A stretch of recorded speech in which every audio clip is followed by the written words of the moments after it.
Hello, all guys, gals, and non-binary pals. Welcome to the newest episode of the Noobs and Knockouts Podcast, taped on Twitch, brought to you on YouTube, on Spotify, and Google and Apple Podcasts. I'm Austin. I'm a knockout. Watched a lot of wrestling. I'm David. I'm a noob. Haven't watched nearly as much wrestling, although the wrestling we are wrestling today is wrestling that I wrestle with on the regular. I see that you tried. I did my best. Yes, we are starting a new arc today, starting with a wrestling show that both me and David watch. Yes. We are following our first ever All Elite Wrestling. AEW. And not only that, it is not only the first episode of a new arc, but also in a first time ever event, we are having a guest as part of one of our arc episodes, introducing our regularly scheduled guest, Elizabeth. Reintroducing. I'm back, and right in the middle of Hallmark season 2. So thank you. Oh Christ! Yes. Oh God damn it! I also shout out to the fact that we're having like multiple firsts here. First time we have a guest on a regular arc episode. First repeat guest, and first time we have 2 guests in a row. So yeah. So we're just gotta keep it fresh, or nobody's gonna listen to this anymore. You gotta keep. Damn. Oh, but nobody. All of you know why people listen to us in the first place. Yeah. So back to what we're doing today. AEW, All Elite Wrestling. This is kind of weird because normally we do stuff that is kind of old on this podcast. Even our NXT arc was 2015, and that's as far back as we ever farthest up as we've ever gone. But God, this arc takes place feels like forever ago. May I just say it does? It's yes. Like, I think about that NXT arc, and that feels like an eternity ago. Space is warped, time is bendable. It's just so like it feels like a different world. So the fact that we're doing something from like fucking this year is insane. Well, I'm gonna say 2021 because by the time this episode drops, it'll be 2022. Oh, true. So from all the way from the far-flung year of 2021 to one whole year unit. Which in itself also feels like an eternity because we just live in hell world at this point. But yeah, it feels like a little. I hate that I have to talk about that a little bit. Oh yeah! Oh shit! What we're doing here? Yeah, David. When we did our first AEW episode way back in episode 5, I casually mentioned that pandemic era wrestling. Well, we're here. It's pandemic era wrestling time. Yup. Because I guess I'll open with that. Is that in the year 2020, in case you didn't know somehow, a pandemic happened. It hasn't been fun. It's still kind of happening, so I can't even use past tense. It's still kind of happening, but I think we've just kind of reached a collective agreement as a society to just sometimes pretend like it's not, just for our own sanity. See, but the thing is, we eradicated smallpox, guys. Yeah. No, we're not gonna. We've almost got rid of polio. Why is this the thing that's gonna hurt us? Nah, I know. SARS 2.0. We're just gonna live off of our past accomplishments. Yeah. We're coasting harder than Vince fucking McMahon up in this joint. I was gonna say, if we're talking about living off past accomplishments, isn't that most of professional wrestling? Hey, that's most of mainly WWE. The other ones are a little less guilty of this. Yes, but back to the point. Pandemic hits in March of 2020, and oopsie doopsie, no more wrestling in front of 5,000 seat arenas. AEW and WWE took pretty vastly different takes on it. WWE owning their own training facility. Started doing empty shows in their training facility. And then they invented the Thunderdome, where they basically put up a bunch of Zoom screens and you could zoom in to be part of the crowd of Monday Night Raw and Friday Night SmackDown. So they copied from The Masked Singer. They copied from a lot of shit. There's what's that one talk show? It's one of those like daytime. I know Kelly Clarkson does it. That's the one I'm thinking of. Where fucking I love Kelly Clarkson has the screens that fucking like come to her desk. Mm-hmm. Yeah. Shout out to WWE's solution to this being less technologically advanced than Kelly fucking Clarkson. Screens everywhere. Do not talk crap about Kelly Clarkson. No, First of I'm all, not- go Team Kelly. I'm glad that girl named Tom won the voice. No, I'm not talking shit about Kelly Clarkson. I'm saying that WWE, which likes to pride itself on being so fucking modern with its tech and everything, the ones that have fucking holograms at their live shows are still like behind the times in terms of their COVID Zoom stream audiences. You think they would spend money on things that matter? Well, No. Well, I don't know. They have, like I said, they fucking have holograms at their shows. So who knows? Right. Anyway. Then AEW's response was to basically, because the Tony Khan is the owner of AEW and his family also owns the Jacksonville Jaguars. Yeah. So they all just kind of parked it in the Jacksonville Jaguars football stadium, set up a ring out because it's outdoors, and just go with it. Yeah. I have to say, pandemic era, lockdown era AEW. Yeah, that's probably a better explanation. Is lockdown era. Lockdown era AEW is fucking depressing to watch. Yeah. There's no crowd. It's literally just some of the workers in the company. I was watching a video. I was rewatching the Brody Lee debut the other day, which is depressing in its own right for a number of reasons. But the what cracked me up the most was Brody Lee shows up in ring and there's just some like spattered applause from people, and it fucking cuts over to MJF, who's just standing there like, and I'm so why the fuck does MJF care? Is they took the wrestlers who otherwise weren't doing anything that night and put them in the front few rows so they could simulate noise. And then as time went on, WWE never got rid of the Thunderdome until they decided to start touring again in May, June of 2021. And then AEW, they started having limited crowd shows. So they brought paying customer fans back in fall 2021, winter, about that time of 2020. So yeah. There's a lot there's a lot to unpack here as you consider like neither of them just ever stopped doing wrestling TV. And sure, you take the fans out of it, but there's still the hundreds of employees that you're forcing them to still interact with each other at work and do physically sweaty, intensive activities with no mask. Right. Dude, that was so wild to me, kind of when you first pointed that out to me way back at the beginning of the show, and we watched a little bit of lockdown era AEW, and I was like, what the fuck? Nobody's wearing masks. No. What? How did everyone in both WWE and AEW avoid just dying is my question. Yeah, AEW tested extensively. WWE did that eventually. Yeah, shocker. But yeah, so that's the kind of wrestling we're going to see today. And that also plays into how this arc is going to work. Mm-hmm. So basically what we're doing is the run up to Revolution 2021. That was one of their big pay-per-view shows in March of 2021. And in January, they announced a tournament to determine who will face the AEW Women's Champion at the pay-per-view. It'll be a big 16-woman tournament. And now is the time to talk about AEW and women. Based on how you just announced that, I'm already nervous. It's mostly good. They're just like some okay. I would call it more disappointing than good, but it's not. Yeah, okay. It's not offensively bad. It's not Divas era shit, okay? Or it's not. Poor Randy Savage's wife being treated like a sexy lamb. Right.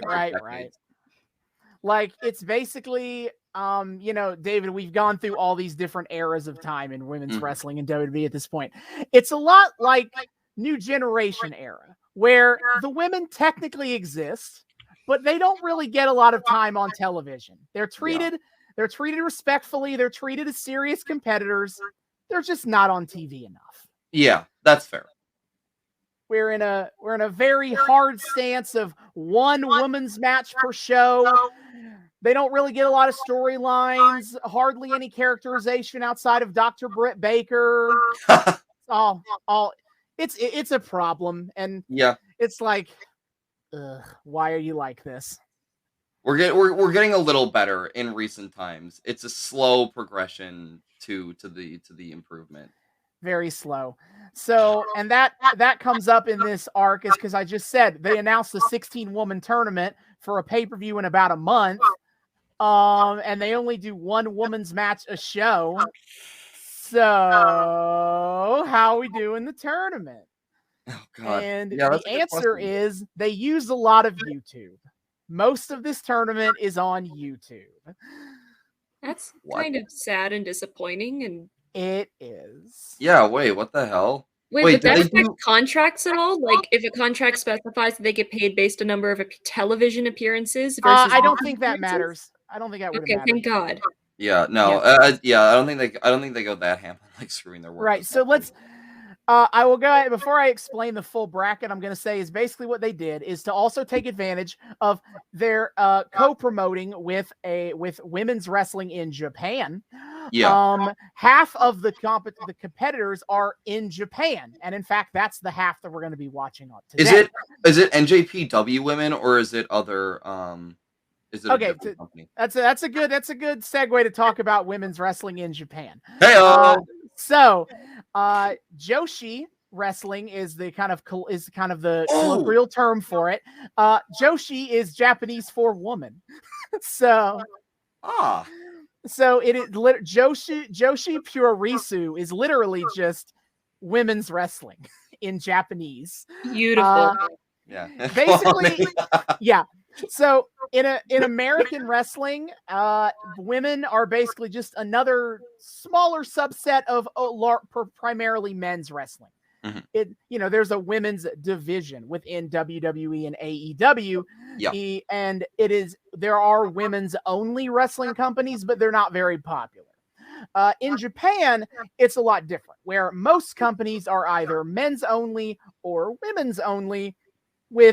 And having companies that kind of have both are much more rare in comparison. And I tried to look into the history of why this is, and the best I could really come up with is basically like the first time that women's wrestling got big in Japan happened to be an all-women's company. When in the 1970s, All Japan Wrestling, which was an all-women's company, got a television deal in Japan, and basically had a bit of a cult following. And so, once it starts all women's wrestling, it just kind of like the industry just kind of grew that way.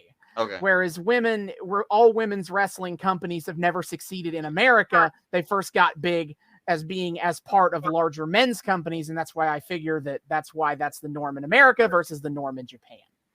That makes sense. Yeah, and so I brought that up because David mentioned NJPW because it's the only Japanese wrestling company he knows of, New Japan Pro Wrestling, but that is an all men's company. Okay, I know there's another company. Is that there's one loosely affiliated with NJPW called Stardom Women's World Wrestling. They're owned by the same parent company. Isn't there they have like one vague crossovers sometimes? Isn't there one like mixed gender company in Japan? Because I think of like that one Super Eye Patch Wolf video, and he talks about the one Japanese wrestler. The biggest one would be DDT. But they don't have mixed gender in the sense of like, here is a men's division and here is a women's division. It's more of everybody is in the same division and women are here too. Okay. That's more common in Japan. If there is going to be men and women in the same company, they all just fight each other, intergender style. It's not really a designated division for all the women to go fight in. But also does AEW's relationship with Japan at this point, or with these companies, does that have anything to do with the fact that like their founders came from NJPW? Yeah, Kenny Omega is a big Joshi wrestling guy, and he's definitely the biggest to push for them to use these Japanese women's wrestlers specifically. He's a big in for them in that regard. Good shit.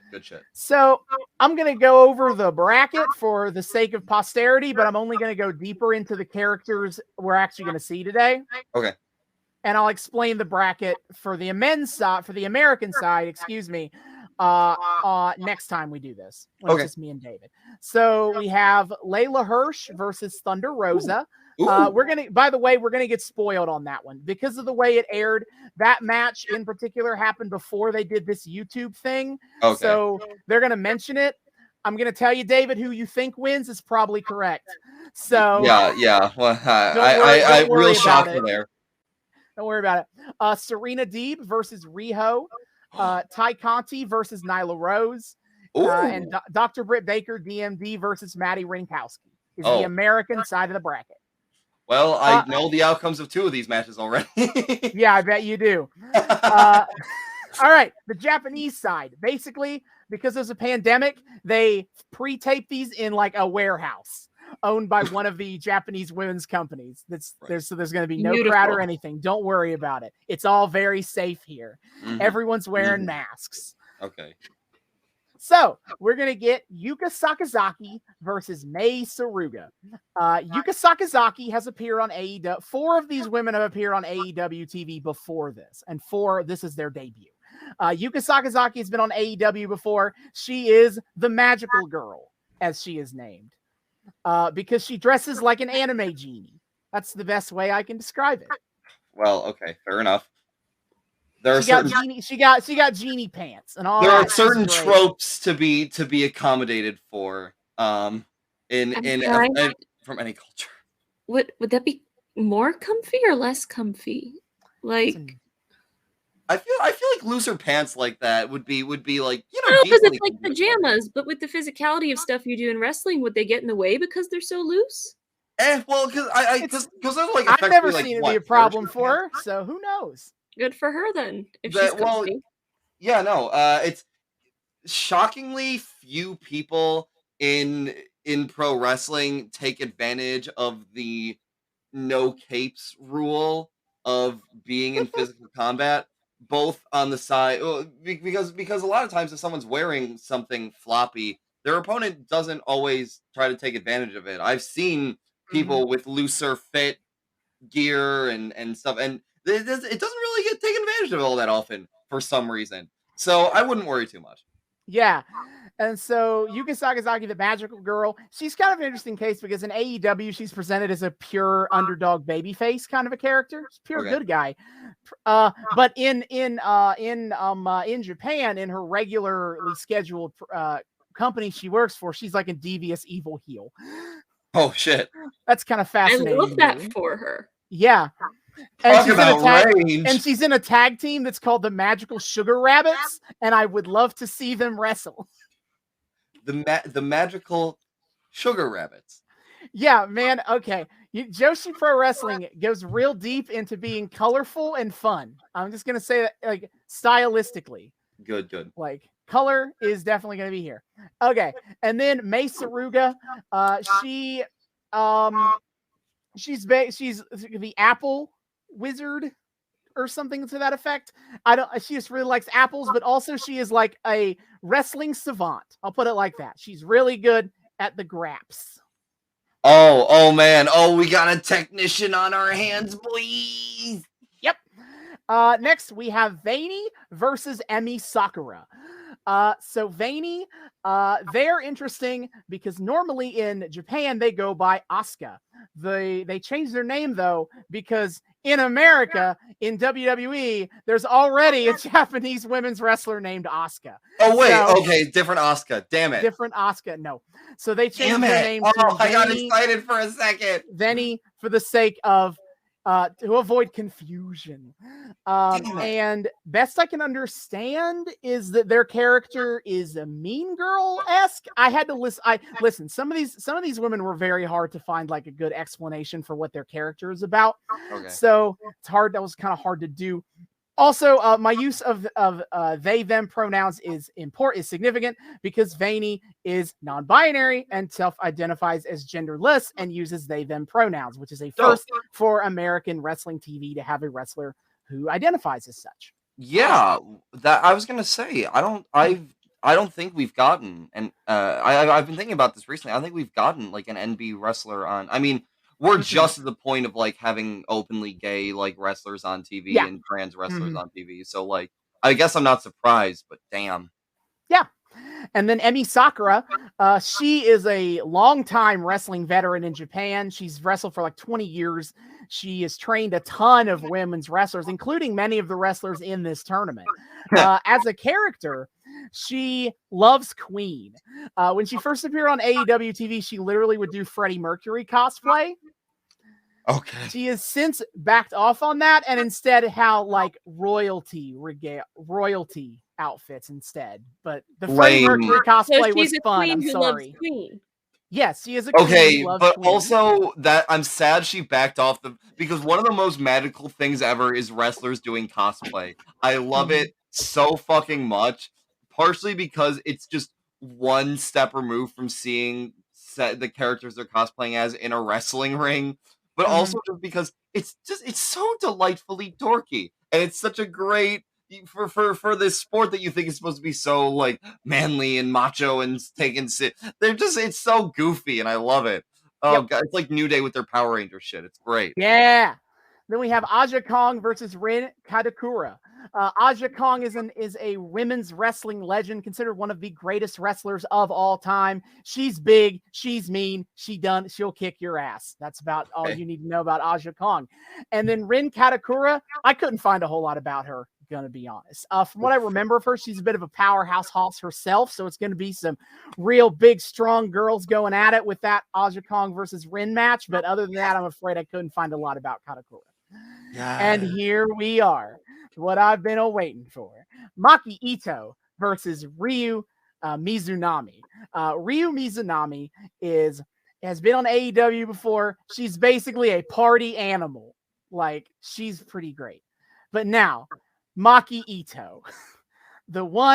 She is why I did this arc, and she is why I brought Elizabeth here. Okay. For Maki Itoh. So, Maki Itoh. She was a former pop idol in Japan. If you don't know what that is, think pop stars in America, but even more toxic. There you go. Oh yeah. No, there's an entire like anime movie about the toxicity around that culture. It's fucking great. Well, she flamed out of that culture because she was considered too untalented and ugly. Boo! Yeah, but now she is now a wrestler who keeps the pop idol shtick. Oh my god! Her entrance is she has a routine, her pop dance routine, and she sings her entrance song. And then in the ring, she is the cutest in the world. She wants everyone to cheer her, even though she's kind of devious and evil and a little shitbag. So she's great. So what I'm hearing is that Maki Itoh needs to do a joint entrance with the Acclaimed. Oh, that would be something to see. For Elizabeth, for your reference, the Acclaimed is a tag team who fucking like freestyle raps all of their intros. See, but that just sounds like a gimmick. This sounds like a lifestyle. I would call Max Caster's way of doing it a lifestyle too. Dude leans hard into it. He does. And I just want to see her entrance now. Yeah. I'm not gonna lie. Of course. Anything else matters now. Yeah. And Maki became a meme in the American Western world because she uses Twitter to curse a lot in English. Here in America, one of her nicknames is Queen of the Simps because she calls all of her fans her simps. Wait, I've heard of this girl. I bet you have, because I definitely talked about her. You mentioned her. She tweets stupid, funny shit all the time, like, just learned a new word, motherfucker.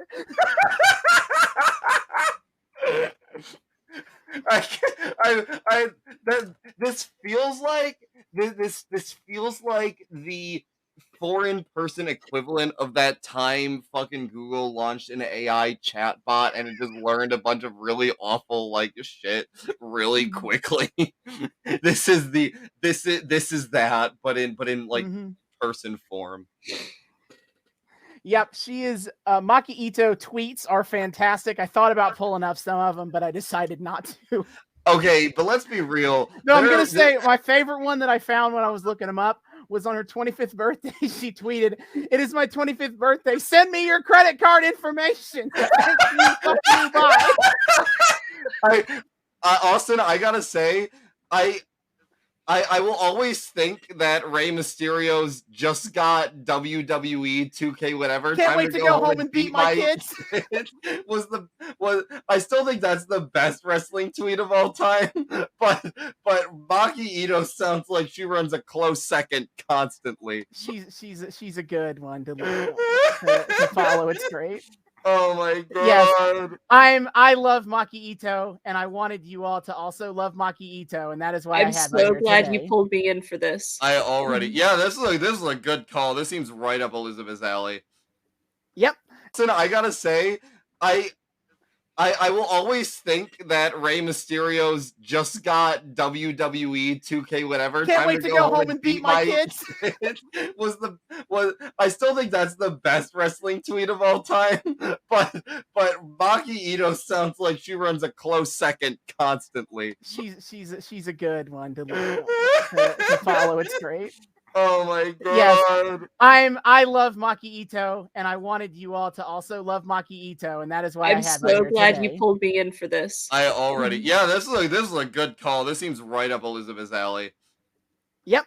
And so, if you would like to follow along with our arc today,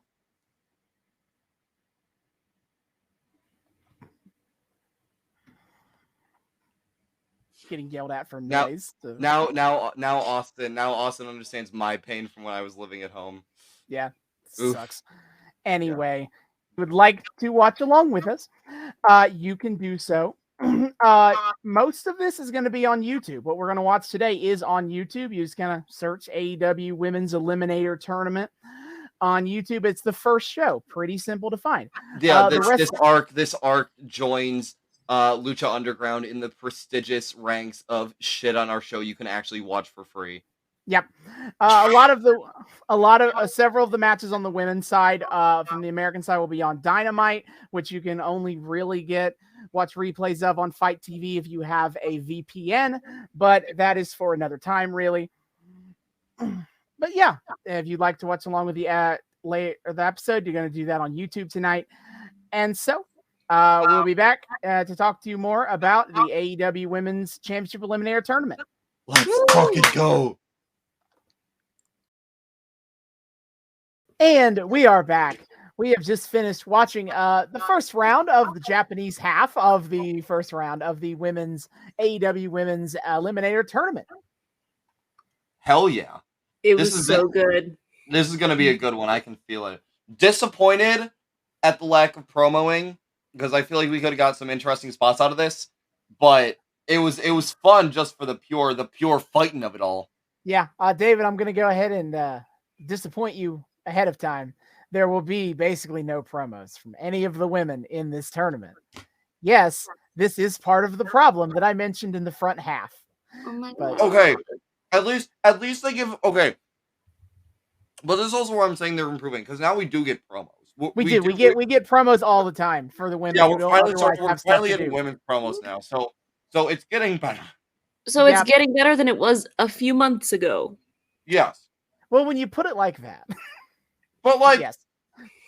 Yeah. I mean, if they listen to criticism, I'll see if it's gotten that much better in a short amount of time. That says to me that it could have been better the entire time. No. Yeah, you're right. It could have. No one ever said Tony Khan was perfect. Yeah. I mean, I love his product, but at the end of the day, dude's still like a millionaire investor dude. Billionaire, you mean? Gonna be far from the most perfect dude in the universe. Yeah. Anyway, eat the rich kids. True. Very true. Yeah, so, do we want to go in order, or do we want to just start with the match I brought you here for? I mean, I'm good with going in order, but I'll leave it up to our esteemed guest. I kind of want to go in order. I also want to kind of go in order of, least favorite to most favorite, if that makes sense. Yeah, all right. That would be new for us. I mean, it's a tournament bracket. It doesn't really matter what order we go in. Yeah, what's your ranking here, Elizabeth? I gotta know kind of what your thoughts on, because this is your first time being here for pure wrestling. Real wrestling. Not listening to Hulk Hogan's album or watching a wedding. Yeah. That kind of struck me of like we brought you in for like real wrestling this time. This is your first like brush with it as like an act treated as like an actual art form rather than just blah. So I gotta know your like initial thoughts on all of this. Honestly, it felt really good. Truthfully, there was a lot of skill demonstrated here, which I greatly appreciated. I didn't expect to like the announcing that much. And there were a few moments that got a little bit repetitive, like the fact that they would always break with their legs on 3, not on 2 or anything like that. But it was really genuinely good, and there was a lot going on and a lot of good things to be said. Sure. That being said, the last one was my least favorite. Yeah. Okay, so I actually have a different ranking, but I'll let you guys go on this. But I have a different ranking on this because I actually quite enjoyed the last match. But please, I thought it was fine. But go ahead. It was good. There was a genuine, impressive amount of skill. Rin Katakura clearly has a lot of skill as a wrestler. Like when she was allowed to land a hit, it was good. But the thing was, Aja Kong is such a legend that it felt almost like they weren't going to let Katakura land anything. Well, the thing was she landed a decent amount. Just Kong won't sell for you half the time because she is a big. That's very Aja Kong. Is like I'll sell when I feel like it. For anybody who hasn't watched, Encanto's very big right now. I'm on Encanto Talk, and I'm not on Orem is Hot actually TikTok. So there's a lot to be said for a big strong woman who can take a lot of hits, and that is obviously very appealing to a lot of people, including David. Hey, you're the one to make a fucking step on me comment in this walkthrough, okay? Don't she literally stepped on her a few times. How am I not supposed to make the comment? Hey, no, you made that comment before she did any stepping. Don't fucking try to deflect this on me. This whole our tiny audience base already knows that I'm majorly in the tank for Nyla Rose. That who is also a big strong woman, by the way, for this one too, okay? Are you drinking a cider, boys? Yes, this is Angry Orchard. Oh, that's an Angry Orchard. Okay, different brand, but good stuff still. Okay, Good so that was my number 4. Number 3 was the first one, Mei Sugura and Yuka Sakazaki. They were both very, very good. They were both very, very talented. It just felt very basic, and there were moments that I felt it kind of dragged a little bit. I wasn't entertained the entire time, but I think part of that could have also been I got more into it as time went on. Second place would be VENY versus Emi Sakura. VENY's entrance alone put this in the top 2. They come in looking fabulous, wearing a kimono that belonged to a dear friend of theirs who passed away. A lot of significance behind that. And Emi Sakura was just a masterclass. Like, David, you asked me at one point if she gave Disney villain vibes. And I've reached the realization she gives Descendants Child of Hades vibes because of the toga-ish look of her costume. But very much that, like, this is highly stylized and there's a lot more sparkles than you would get in an actual Disney movie or anything like that. But that attitude of, like, yes, play a terrible dubstep musical number that has some dancing in it for some reason while I walk and look fabulous down this dirty street set. Yeah, Austin, and also, you appreciate the Descendants movies. I've seen the first 2 Descendants movies. I do appreciate what you're saying. In third one, we do learn that there's an actual child of Hades, and that's a whole other. And it's our main character. Yeah, Incredible. But number 1, it has to be Maki Itoh and Ryo Mizunami. Well, yeah. The entrances alone, incredible. The fact that Maki Itoh is like a joke character. I play a lot of Dungeons and Dragons. And, Really? You don't say. I don't think our audience knows that. I have no fucking clue. Please as I sit here in a Critical Role merch hoodie dress. Yeah, if y'all are watching on the video version, here's Elizabeth in her this is the next Malia hoodie dress. 10 out of 10 would recommend. It is very comfy. But this felt very a joke character and a min-maxed character walk into a tavern and are forced to adventure together. Because there were definitely some comedic moments. There were some moments where I was just like, this is a meme. This is some inside joke in the wrestling world that I didn't get. but I'm sure that people who regularly watch this do get, and I appreciate that a lot.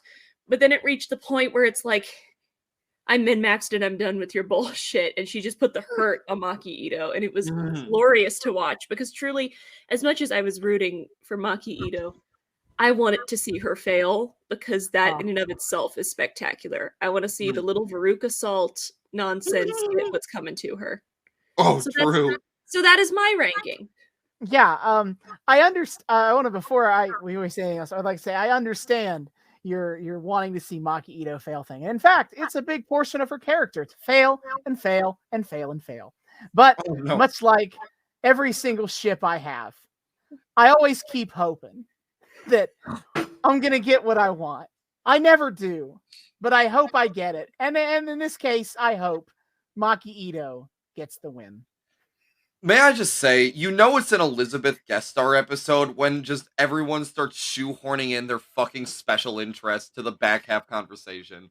Okay, that's how you know. You ship stuff and it doesn't get to work out. Like Exandria Unlimited was only 8 episodes, but I wanted to see Dariax and Dorian get together, and I have Dorian now. Spoilers for campaign 3. I have Dorian now, but Dariax is gone. Hey, Elizabeth, what was the other special interest comparison you made while we were watching? Please share it with our dear viewers because it was the dumbest, hilarious, funniest shit I've ever heard. My fellow VeggieTales kids.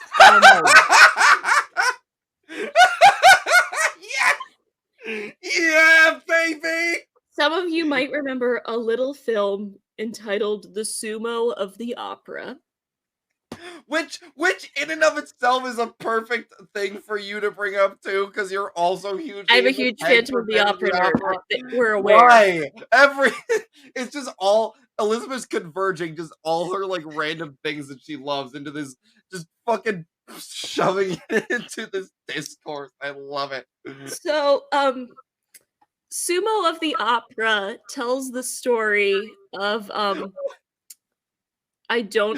it's like the Italian Scallion is Larry the Cucumber's wrestling name.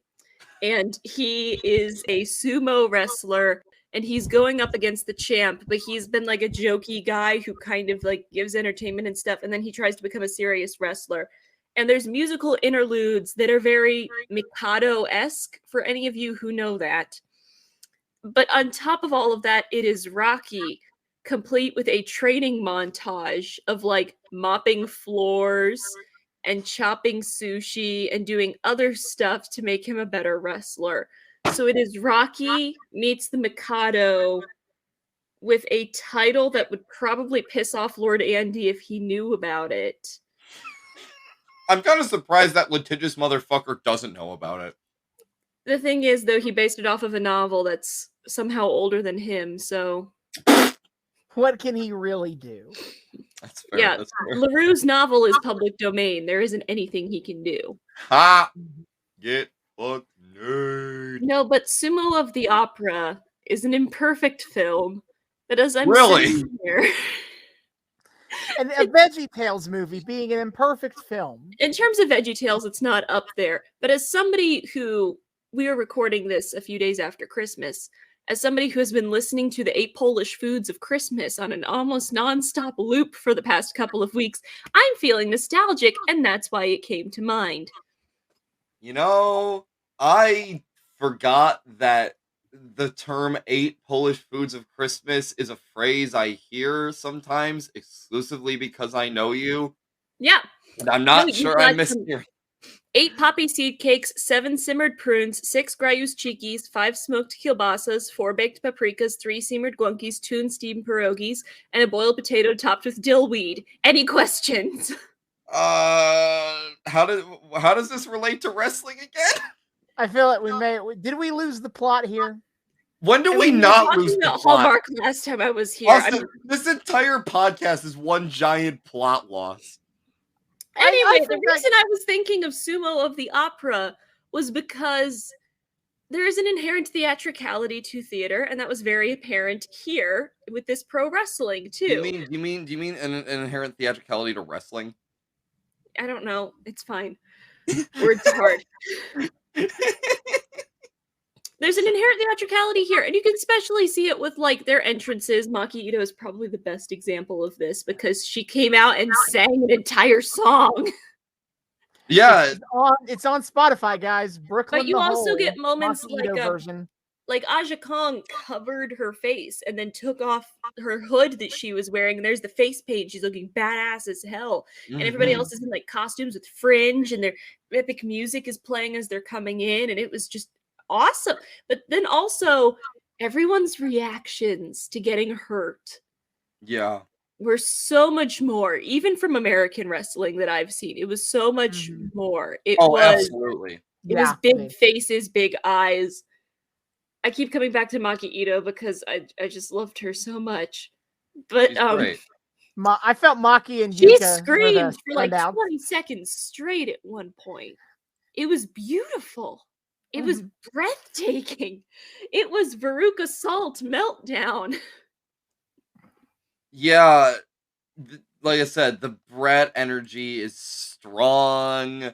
This girl is just here to piss people off and absolutely thrive while doing so. Which made it even better that Ryo Mizunami then like kind of played along with it and was like, "Oh, haha, aren't you cute?" And before going to shut up. Yeah. we found our brat tamer, folks. No, well, I love the fact that Ryo Mizunami and Maki Itoh is just these two very boisterous personalities, but in complete opposite ends of the spectrum. Whereas Maki's completely bought into like the kawaii of it all. Fucking Ryo's like just party animal. One of the bros at a frat party sort of vibes. Just I could see her doing fucking keg stands and absolutely thriving. This is two ends of the spectrum that are so fun to see like smushed together. One is the beginning of Don't Lose Your Head from 6, and the other is the end of Don't Lose Your Head from 6. Sure. Because we start with like cutesy LLOL before we get into Avril Lavigne, very like scream shouty. Sorry, not sorry about what I said. Don't lose your head. Except we're doing the throat cutty thing, so maybe we do want so VENY did a lot of throat cutty stuff. Yeah, I have a note about spectacular. that. I literally put in all caps in my notes. VENY did the throat slit thing. I love the throat slit thing. That's something that we got introduced to with fucking King Cuerno on Lucha Underground. He did that a lot, yeah. And now like we see now in like what I regularly watch on AEW, see fucking Sammy Guevara do it all the time. We see a bunch of people. From a wrestling standpoint, I really think VENY and Emi Sakura was the best match. Like easy. I would agree with that. Yes. Easy. I have to say, personally, Yuka versus May was actually my lowest one. I felt it was really sluggish. There were definitely some botched spots on both of their parts. I feel like some things that were missed or didn't hit as hard as they were meant to. It felt slow. It felt sluggish. It felt sloppy. There were certainly things I enjoyed about it, and it was fun as my first ever serious viewing of Japanese wrestling.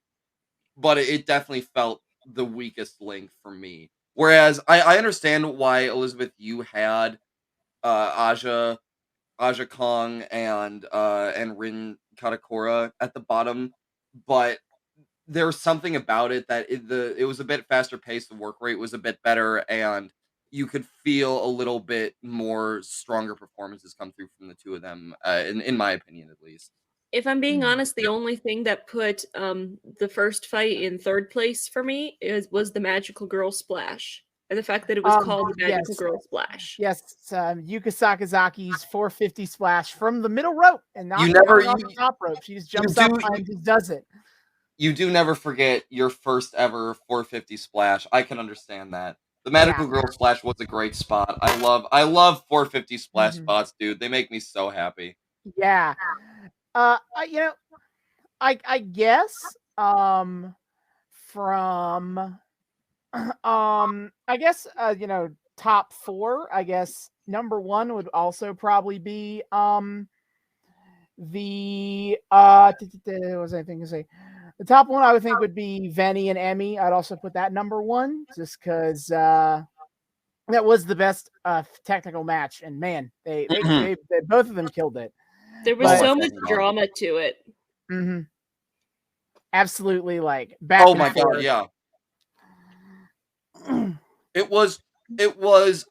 I feel like Rio versus Miko was the strongest character showing in terms of bombast and in terms of memorability, but there was this consistency to Emi versus VENY that just made it such a gripping showing. This is probably the most gripping match of the entire run for me, simply because they seemed so evenly matched and so fit for each other in ring. Their chemistry was phenomenal. Emi's taunting of VENY was phenomenal, and VENY just had this determined look on their face the whole time of just not wanting to be put down. And every time they got a chance to get the upper hand, you could just see the fucking like kill lasers in their eyes set lock on. I loved how brutal that match felt. It felt like a smart match too, because there wasn't like them doing the same thing over and over again if it wasn't working. They repeated stuff because it worked, and then they would change tactics. So it wasn't you were watching the same thing happen over and over again. It kept shifting and moving, and it was it was interesting. You never got bored watching it. It wasn't, oh my god, they're running around the ring again, I swear to God. It was 1, 2, oh, so close! Yes, we finally got Elizabeth fully in on it. Yes. Yeah. No. Now she understands. I'm so fucking happy. You don't. Seriously, you don't understand how happy that makes me to just fucking to hear you understand that feeling of being the 1, 2. No, god damn it, son of a bitch! Christ, no. David was getting real into it here too. He was real hoping for VENY to get the dub. Oh, I was fucking, I don't know. There was just something about VENY. I think it's just like they're like determined badass goth aesthetic. I love how straightforward kill VENY felt. It's the fucking Steve Harvey clip of just him screaming kill. Yeah, and then on the other side of that you have Emi Sakura, who's just all pomp and circumstance. But she has the talent to back it up, because like she showed up quite a bit. Yeah, always earned. Yeah. And the taunt spots we got from Emi. Oh man, she actually does the "We will rock you" chant still. Like she sticks through that. Yeah, baby. That's one of those things. It's so lame that it circles back to being cool again. You know, like yeah. No, I'm right there with you. No, and shouts out to the trainees who were attending at ringside who also did the chant for her. Yeah. Damn, I just gotta get we gotta, Elizabeth, I gotta get you to watch at some point just vanilla AEW on one of the on an episode where we have a match with a theme song that the crowd sings along to, because it's so magical to hear someone's theme drop and hear the whole fucking crowd singing along with it. We got fucking Judas, we got Jungle or Tarzan Boy. It's so good, and you got to experience a little modicum of that with this, and it's I know that this is probably a no. Judas's theme song isn't Judas by Lady Gaga. Is it? No. It's Chris Jericho. It's Chris Jericho who enters to Judas, who's the lead singer of Fozzy, and he enters to Judas by Fozzy. Yeah, it's fine. It's a very good song. It's fine.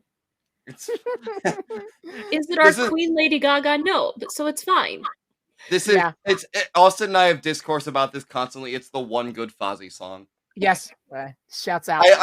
I've been meaning to check out the whole Judas album just because I'm morbidly curious.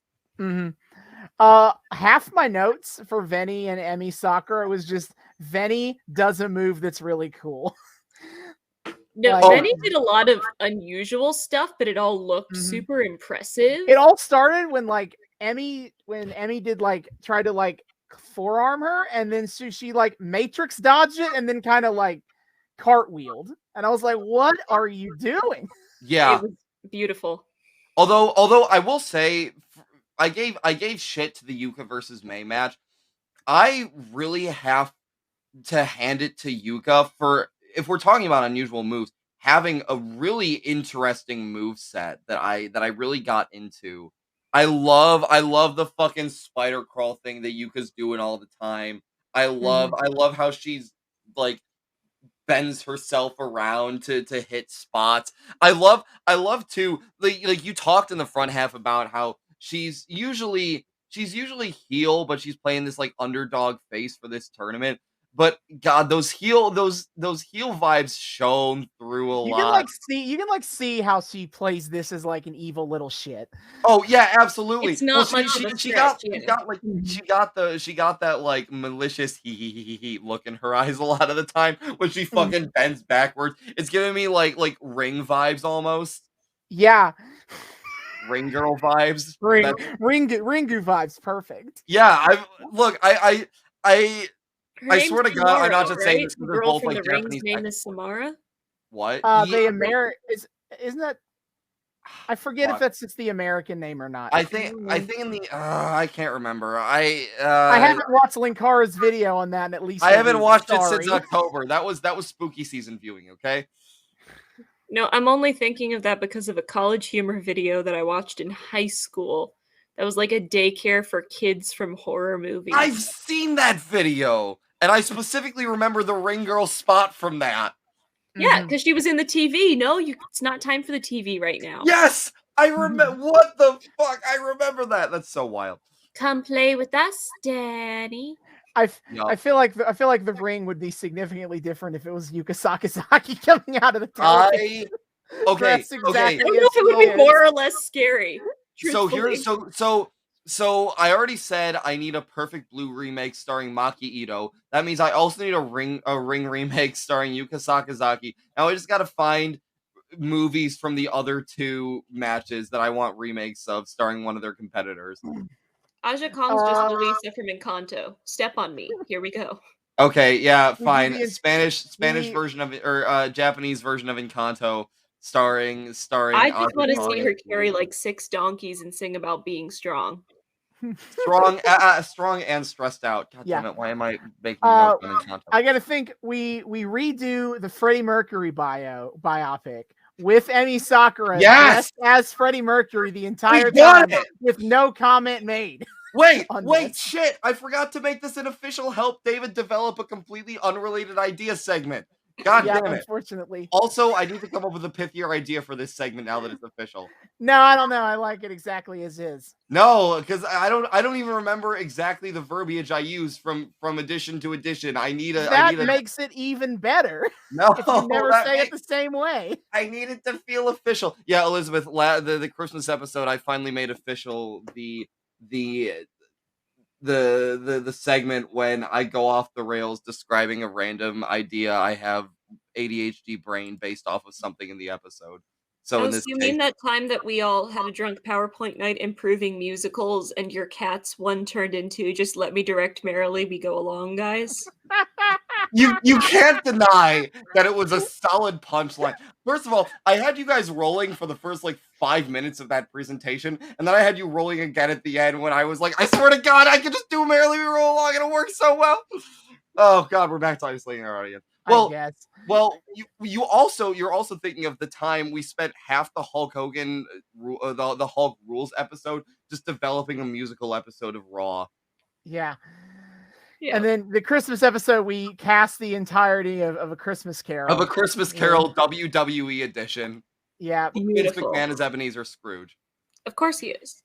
Well, who else would it be? Except the thing is, Vince McMahon seems completely incapable of learning a lesson. You would think that. That'd be a fun twist to the ending of the story, wouldn't it? We need to do something different with A Christmas Carol. We can't just do the same thing over and over again, especially since Michael Caine has set an impossible precedent. Wait. So that means does that mean Vince McMahon is actually Jacob Marley? No, we still have him be Ebenezer, and at the end, he's still a jerk. He meets the 3 ghosts. He gets beat up by those 3 ghosts, and at the So end, it's the Blackadder special, but he's just an asshole the whole time. Speaking of Blackadder, why didn't you tell me that Colin Firth was Shakespeare and he got punched in the face? Wait, Colin Firth was Shakespeare. Wait, are you talking about the New Year's special? Yeah. I've seen the New Year's special. That was Colin Firth? When he punches Shakespeare and says, "That's for every schoolboy and schoolgirl who had to read your stuff, and that's for making you sit through 4-hour Ken Branagh." Wait, that was Colin Firth? That's Colin Firth! I didn't even realize that was Colin. I've seen that special. That was what the fuck? No, our Professor Metz, when I did A Man Who Came to Dinner, he told me about it and showed me the video when we were backstage one night. Have you seen the whole special or just that bit? Just that bit. I highly recommend checking out the whole special, but yes. I don't know how to top Colin Firth as William Shakespeare asking who Ken Branagh is. That is one of the best parts of the special, but we do get some pretty great moments. Hugh Laurie has some fucking great spots in that special, I have to say. He always has great spots. Well, yeah, but like Hugh Laurie on Blackadder is an unappreciated gem. Anyway, god damn it, where I say if we may return. Is there British pro wrestling? Yeah, it's not as big as American, Mexican, or Japanese, but there is a British wrestling scene. I know what I'm coming back for next time, guys. Oh boy! Wait, does Regal ever pop up in British wrestling? Yeah, dude was a big British wrestling star before he moved into the American scene. Oh shit! Well, that would explain why he moved to the American scene. Yeah, the British scene basically died out in the 80s. And it still exists, but it's not as nearly as popular or important as it once was. But that means that before it died out, it gave us 80s cheese. So yes, this is what I'll come back for next time. All right, I'll keep that in mind. Oh God! Oh no! I feel like we've just been signed up for something very awful. Okay. Like, to get back on track, I'm just gonna go ahead and I feel like we've touched on our some stuff on a little bit of everything, so I'm just gonna go ahead and go in order from there. Okay, yeah.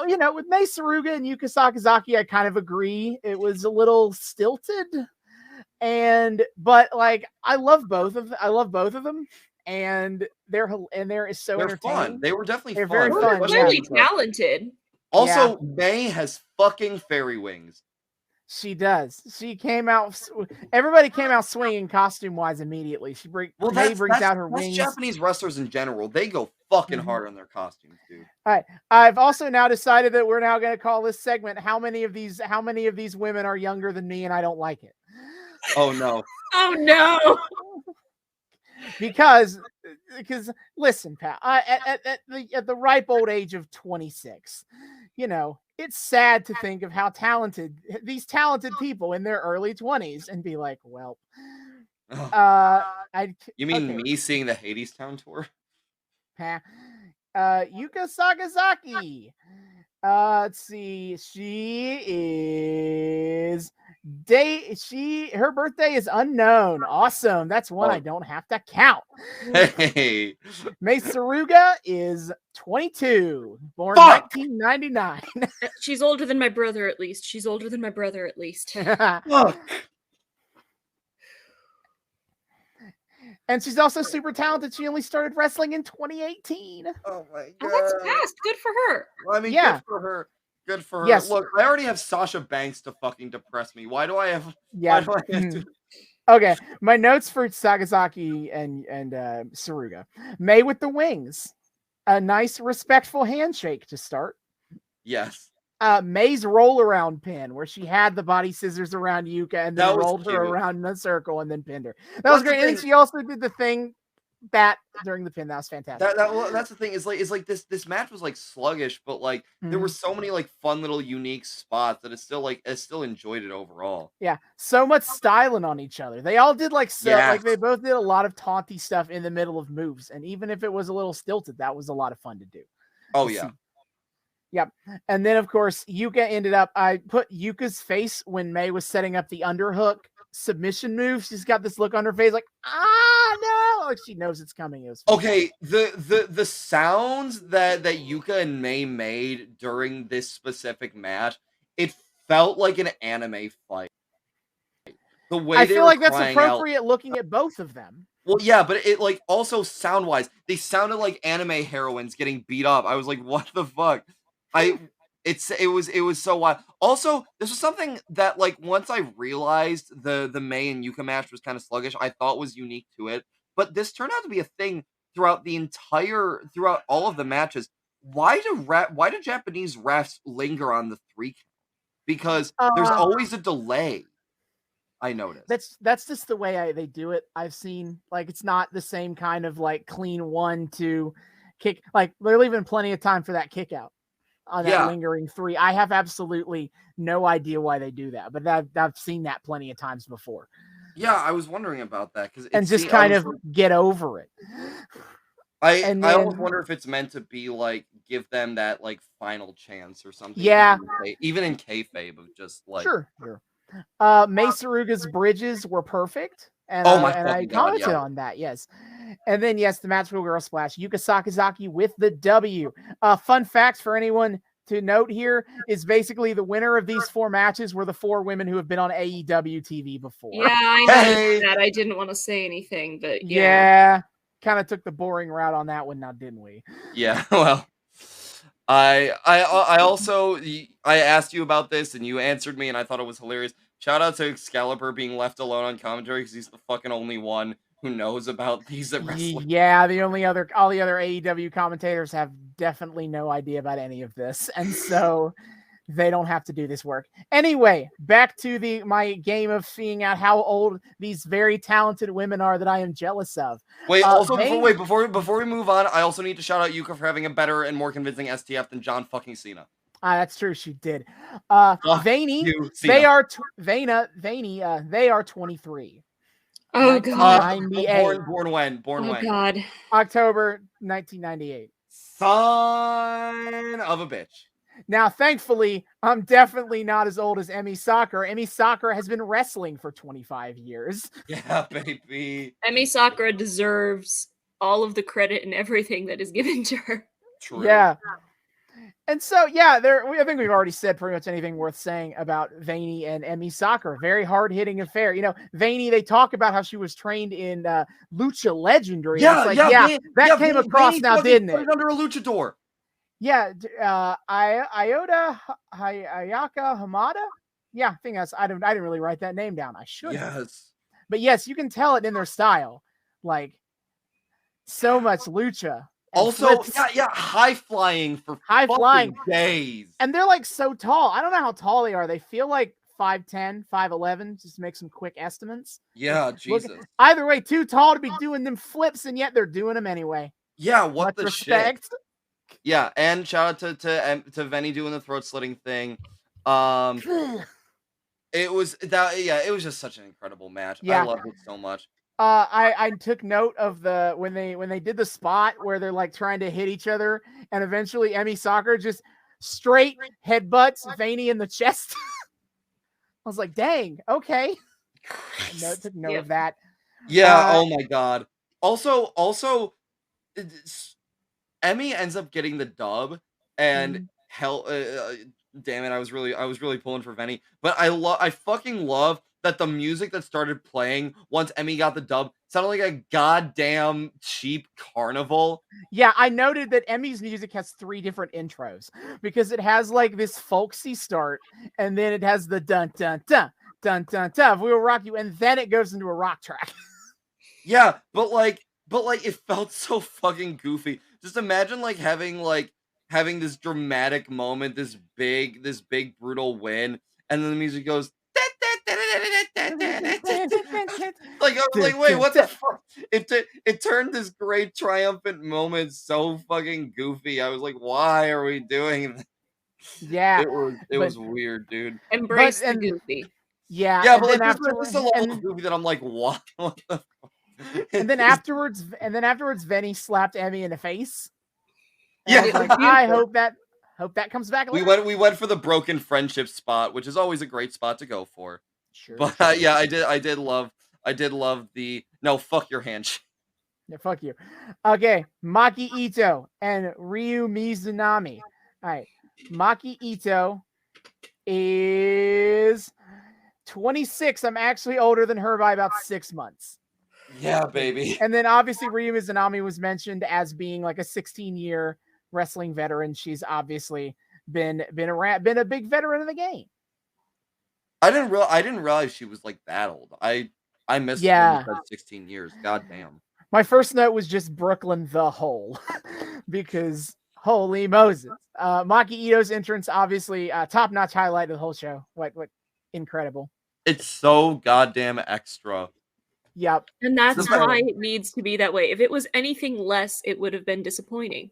But also the fact she gets an entire fucking song segment is hysterical. She gets she gets a chorus and a verse. Nobody gets entrances that long. Yeah, it's great. And then we had so many Maki bits that in fact, that was a lot of my notes was Maki bits. Is Maki doing the flipping the bird? And then Maki does her crying spot where she gets Rio to hit her. And Rio hits her, and then she stands there, just starts mock crying. And Ryu eventually comes over to check on her, I guess, and then she stomps on Rio's foot and just kind of squishes it there. It was hilarious. But also, if we're talking about Maki Itoh's head, fucking the Hulk up spot she does. She's so. We love a good Hulk out spot here on the Noobs and Knockouts podcast. It's a classic, originated, of course, by the Hulkster and adopted by pretty much everybody. Many an esteemed wrestler since. It's a fun spot. It's fun to see someone be at the brink, but then just force themselves back. But Maki Itoh's way of doing it is so hysterical because she starts hitting herself in the head, which is funny enough as it is, especially when you know it's just a huge meme that her head is just apparently meant to be a weapon. But then she starts fucking banging her head against the turnbuckle like some sort of unhinged animal. And it is hysterical. Yeah. Okay. Yep. Maki got in all of her. I'll get to talk about the headbutt spots, but before that, we also have classic Maki spots. She had Rio up in the corner, and then she yells out, normally to a crowd, "Who is the cutest wrestler in the world?" And you're supposed to say, "Ito-chan." And then she starts doing the punches in the corner. I did it because I knew the call out. Austin knows. Yeah. But then, they start doing headbutt bits. Like she has Rio down on the ground and she does the Kokeshi, which is a falling, diving headbutt to the side. The camera angle didn't catch this very good, but Maki Itoh does a funny facial expression when she does that spot. The camera missed it. And then, they start headbutting each other. They have a bit where like Rio and Maki headbutt each other at the same time and then try to push against each other. Yeah, well then we see Rio explicitly try to go for a headbutt and just it does she goes for a headbutt and it just doesn't work. It hurt her, not me, not Maki. I have to say, it felt like in this case, and I feel like this might be the case with a lot of Maki matches. I don't know, I haven't seen any, but I just get this feeling is I feel like Rio had to take some stupid pills before stepping into this ring because she fell for the crying spot, which you said Maki Itoh does a lot, and she also made an attempt to headbutt her when it's clearly like one of the biggest memes ever for Maki Itoh that she has a freakishly hard head. Yeah. Sometimes wrestlers kind of just have to let stuff happen. You know, like how sometimes stuff has to happen just so the plot can happen. Sometimes wrestlers just do stuff so the spots can happen. Yeah, but like, I feel like they could have lampshaded it better or something. Something where it didn't feel like Rio just has no clue about her opponent or any of the memes attached to her. Rio had some fun bits too that I took. Oh, Rio, it's like incredible when she's doing the stuff in the chops in the corner, is doing bam, bam, bam, bam, bam, and then she like turns to the referee and like bows at him. Got to be very respectful. Yep. Oh, Rio's also plenty theatrical herself. She did like a fucking miming spot early on. She's just, what was that? I don't know. I've never understood it. I've watched several Rio Mizunami matches at this point. I don't know what that's about. That's a common spot for her? Yes. She does the rope mime all the time. Also, I have a very important question related to this match specifically. At one point where I can't remember who was the one getting hurt. I think it was Rio. I think Rio had just been the butt of a few headbutting setups, and Excalibur's talking about how she's trying to fucking stay in this match, and and he says something about she's trying to come back from this pain known as life, and I just yes, he was talking about Maki. Actually, oh yeah, he's actually talking about Maki Itoh. Either way, Excalibur, are you okay? Is everything okay, buddy? Like, I think it's supposed to be lean in. Like part of Maki's shtick is to be a little self-loathing and kind of like her failures have taken her toll on her own psyche, that she hides behind her own persona. And I think that was supposed to be a lead into that, but very out of nowhere, sure. Well, and this is pandemic wrestling. If there was ever a time that something like that would make a lot of people go, same, it's probably now. Well, yeah, but also, Austin, to what you said, I understand where you're coming from, but the way Excalibur said it was from this pain known as life. You kind of pause and trill. Like, you have to think about that statement for a second. He went somewhere, okay? In that moment, Excalibur went somewhere, went into a real dark hole somewhere, and in his mind didn't come out for a good couple eternities. And then when he returned, it was really existentially sad. That's the vibe I got from this. There were some moments of this that were kind of sad. Like, there were moments where, like, you could tell that if a crowd was cheering, it would have been a lot better, and it's just dead silent. Like I said, lockdown era wrestling in AEW is fucking depressing. Honestly, overall, it kind of is, as someone who watched WWE too. Yeah, but at least WWE like gave the semblance of a crowd. I think it's because wrestling doesn't really know how to operate if there isn't people there. Oh yeah. Well, I couldn't tell if it was better or worse when there were like other people in the building, like trainees and other stuff, and you would hear like two voices cheering. I couldn't tell if it was better or worse, truthfully. Well, it's better in the sense that at least we're still getting those pops nodded to, but at the same time, it is so fucking sad to just hear that very light, weak smattering of response rather than an entire several thousand seat arena losing their shit. Yeah. It's better than nothing, but what we have is still just it hurts right in the soul. Yeah, man. it's kind of sad, yes. As someone who went through that whole era. Look, nothing will ever be as sad as Brody Lee entering to the deafening silence of a locked down audience-less arena. Okay. Yeah. Nothing will ever be as depressing as that. So I'll take the little bits of like okay pop where I can get it. Yes. Rio Mizunami does make poor Maki Itoh tap out. The cutest in the world, the cutest wrestler in the world does not get the W today. You love as it should be. I think Rio's my favorite of this entire run. Like I love VENY. I really like VENY and their style and their moveset, but just Rio seems so much fun, and I love how fucking boisterous she is, and I can't wait to see more of her. Yep. Ryu is great though. And then Aja and Rin Katakura. I really didn't have many notes on this because I didn't think there was a lot to say. I did note Aja Kong giving a look over to Hikaru Shida. I didn't mention this in the front half. I'm surprised I forgot.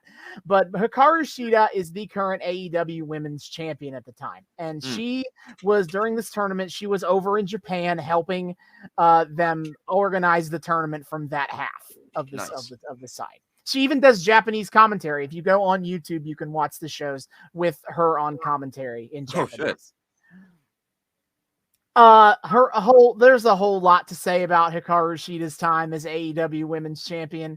I'll bring it up more later, I think, as we get a little closer to the finale. But remember everything I said about the women not being on TV enough earlier.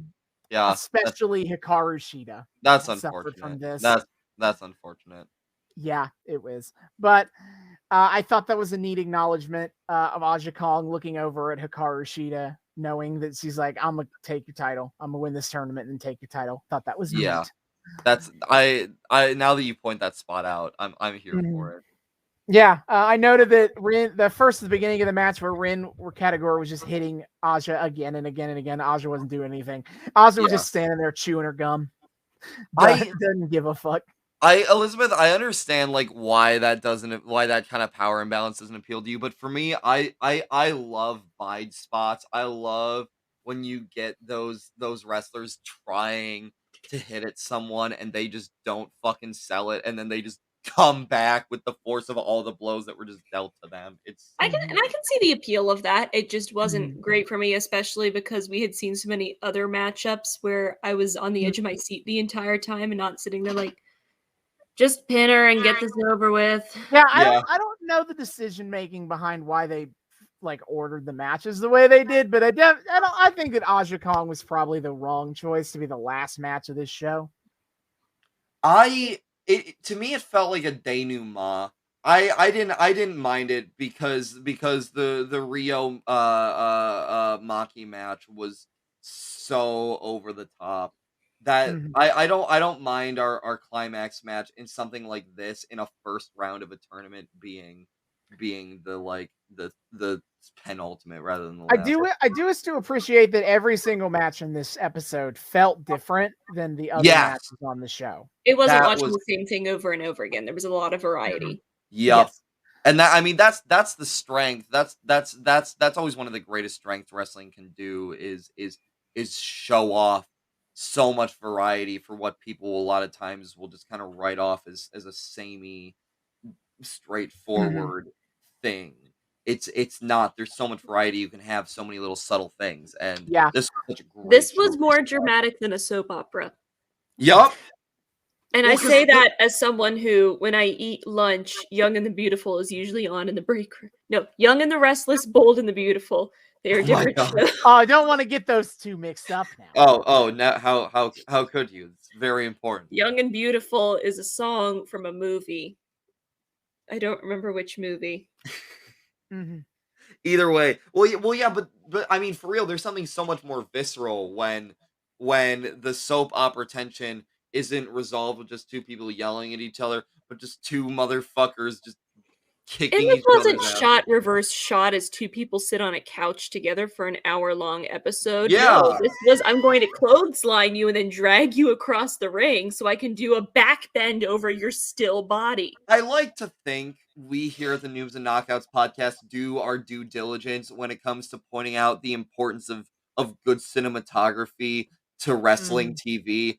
And this is just another example of just, again, a little more variety. And sometimes we get it. Yeah. It's all about camera angles because the tombstone stomp, is that what it The tombstone pile driver. Yeah, the tombstone pile driver. It only works if you can't see that he's not actually stomping on the head, guys. The camera angle is incredibly important. Oh, no, we're talking about two different things. No, I don't know what the head stomp is. But I agree with your overall point too. Is it? Yeah, that's vital. I don't remember. That was like the first episode I was here for. That was over a year ago. Sure. Yeah, that's fair. Being able to hide strikes, very important part of wrestling work. Absolutely. That being said, there were some blows tonight that we watched that they looked incredibly real. And sometimes they are. Which, to be fair, sometimes they're not. They like pull punches a little bit, but sometimes real contact is made. Oh, absolutely. Especially those forearms. Their contact is made. Yeah, but there were a couple of like body slams and everything that just like it didn't make the sound of a heavy impact or anything, but they definitely played it up as one, and like the physics of it lined up and everything, and it was very good. Well, it's speaking of the sound, it is great when you get the sound in there too. There was this spot during the VENY Emi match where I think VENY gets a kick fucking across Emi's neck / side of her face. Oh, is that the one where they kicked Emi in the back and then kicked her in the front? Is that what I'm thinking? Yeah. And I remember a slap sound that I remember the slap sound being very loud on that one. That was so good. I love when we get those snaps in the sound. Oh, it's incredible. Yep. Holy shit. My last row note on Aja Kong and Rin Katakura, I put snuff film in match form. It's a great stealth squash match, okay? Yeah. Aja gets the win, obviously. I do have to give them credit, too, for giving Aja Kong a tasteful sit spot. Usually, if someone gets a sit spot in a match, it's because their whole shtick is that they are a big fat fighter with a big fat ass.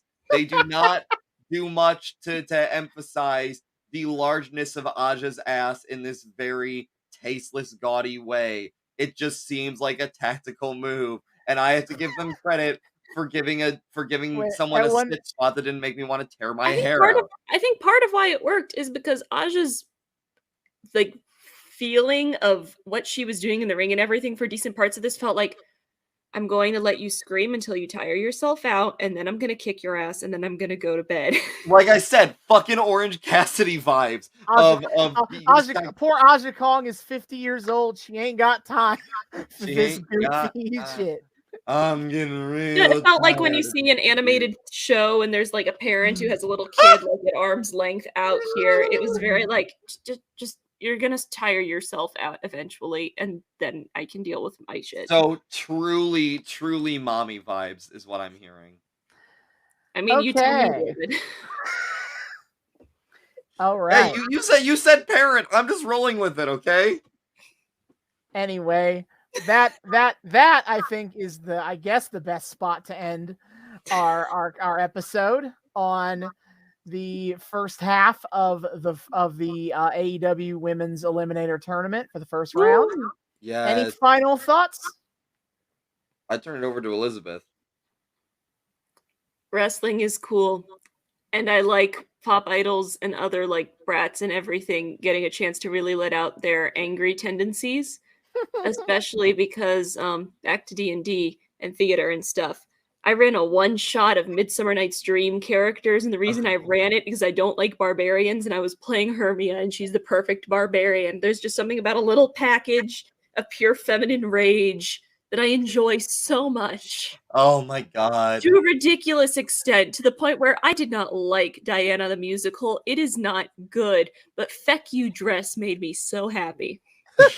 I really do need to fucking at some point do like an AEW watch party with you, Elizabeth, of like stuff that airs in real time. Because I feel like you would appreciate the work rate there, and especially if we get a good women's match, you would love to see some of the personalities and some of that's the nice thing about AEW is they announce all of their matches ahead of time. So you already know. You don't have fucking matches falling into the lap in the middle of the show.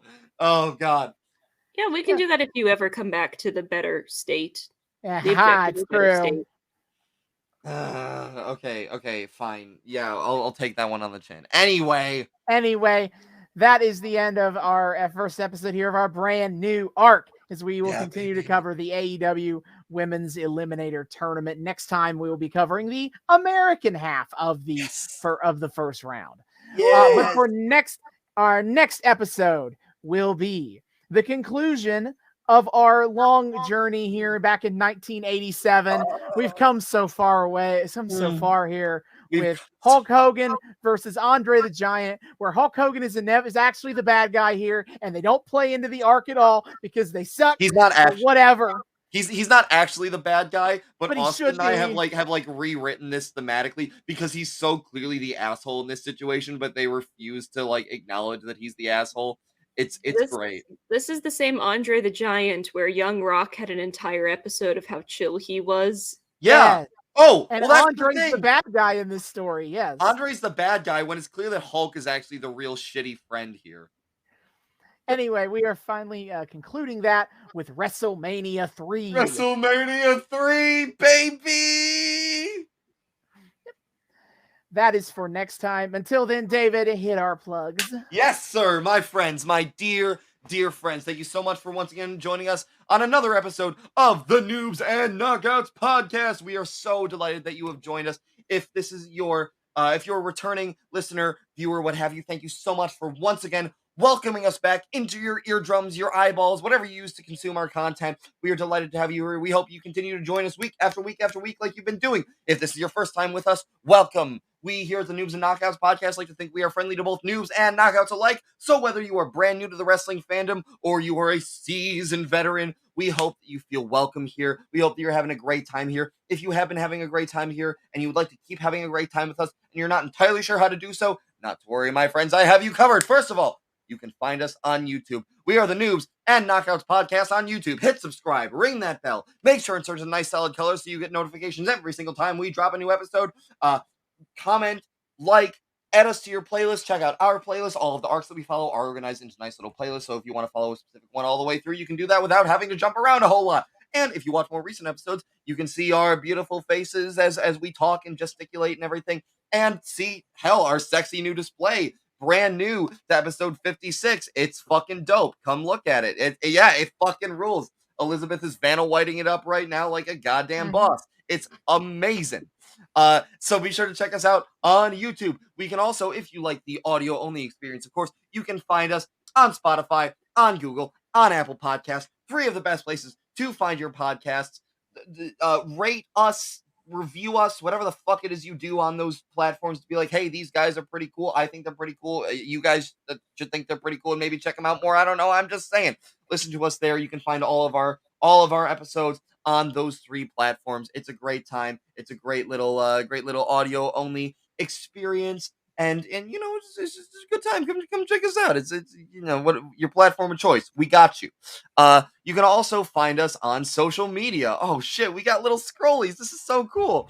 I did make lots of scrollies. If you want to get in direct contact with us, you can find us on 3 kind of main platforms for that. First of all, you can find us on Twitter at Noobs and Knockspod on Twitter. That's Noobs, the letter N, Knockspod on Twitter.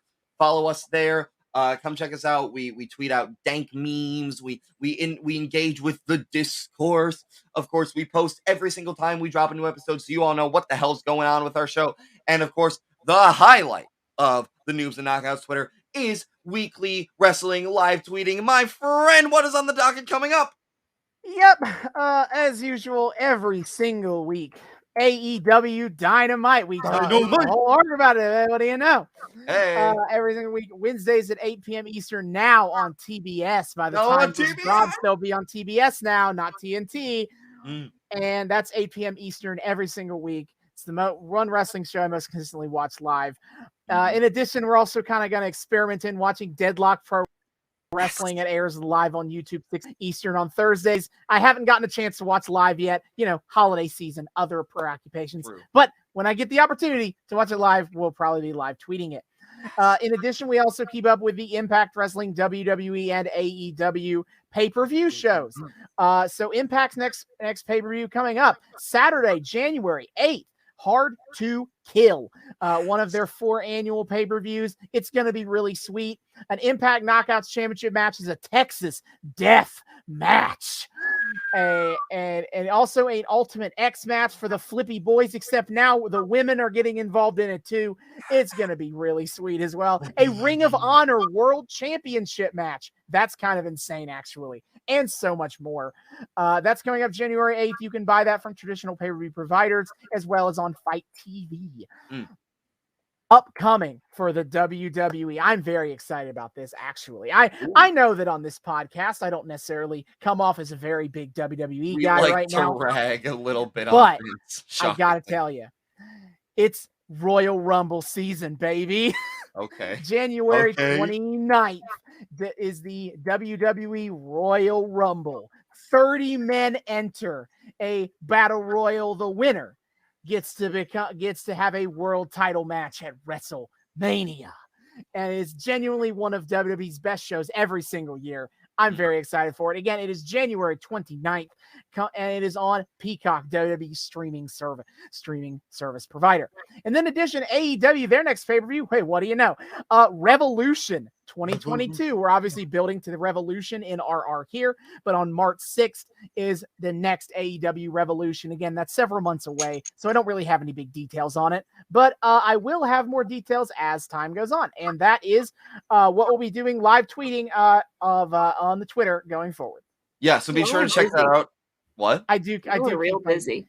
I do keep myself busy here. Yes. Yeah. No, we have a good time. Be sure to check that out. Definitely. It's we love our live tweeting on our Twitter. Mhm. Austin's really great at it. He's really insightful, really funny. I can personally vouch, and Elizabeth can too, that he's a great company to have while watching wrestling, even in a digital only format. Every once in a while, I hop on, take the reins too. I like to think it's somewhat entertaining.